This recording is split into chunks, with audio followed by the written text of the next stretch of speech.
Nikija kwenye mradi huu mkubwa wa kielelezo wa LNG, Mheshimiwa Naibu Spika, kwa sasa serikali tumefikia hatua za mwisho kabisa za kwenda kuanza mradi huu, na sisi ndani ya serikali ya Jamhuri ya Muungano wa Tanzania tumeshamaliza kila lile linalowezekana, na sasa ni jukumu la kampuni zile za kimataifa kuweza kuja mezani na kuweza kusaini mkataba ili kazi ianze ya kuweza kutoa gesi ile.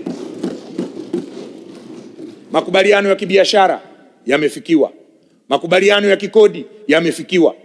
Sasa tupo kwenye makubaliano ya kisheria ambapo naipongeza ofisi ya AG Attorney General chini ya uongozi mahiri wa Hamza Johari, ambao imeshafikisha mkataba ule mbele ya wenzetu wale ili waweze kuupitia na waweze kuusaini. Na habari njema Mheshimiwa Naibu Spika, ni Jumatatu au Jumanne viongozi wakuu wa taasisi zile Equinor, Exxon na Shell watakuwa wamewasili hapa nchini kwa ajili ya hatua za mwisho za mradi huu wa LNG.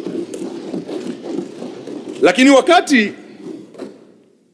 wakati tunasubiri wenzetu waje ili kukamilisha mazungumzo na serikali yetu, tayari tumeanza kazi zingine kama ulipaji wa fidia ulishafanyika katika eneo la Likongo.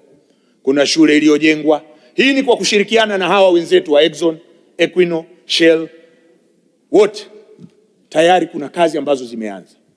Na hivi sasa tumewataka TPDC kuweza kwenda mkoani Lindi kuweza kutoa elimu juu ya fursa ambazo zitapatikana kuwepo na mradi huu wa LNG. Lakini sio tu Lindi, tumewataka Pura kuweza kujengea uwezo taasisi za Kitanzania za wazawa ili mradi huu utakapoanza waweze kushiriki katika local content, katika kusupply vitu mbalimbali katika mradi ule, na tayari kazi hiyo Pura wamekwisha ianza. Mheshimiwa Naibu Spika, kuna mengi ambayo tunaenda kuyafanya na kuyatekeleza kama Wizara ya Nishati chini ya maelekezo ya Daktari Samia Suluhu Hassan.